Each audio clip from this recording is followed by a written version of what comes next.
Hi guys, आज day 1 आहे आपल्या कटिंगचा. तर रिडिंग्स काहीतरी 18% बॉडी फॅट टू 17.5% बॉडी फॅटच्या मध्ये कुठेतरी होते.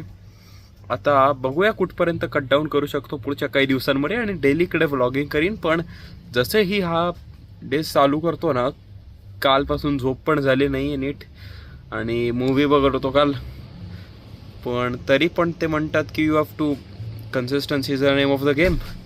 आज थोडा एनर्जी ट्रिप आहे, पण माझा कॅरेजमा उद्यापर्यंत परत येईल.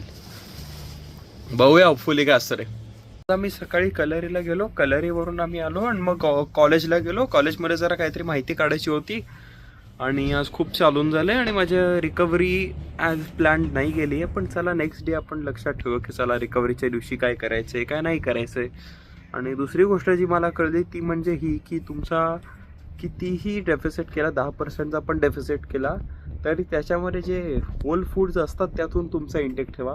प्रोसेस्ड फूड्स कितीही म्हणलं तरी आयडियल नसतं.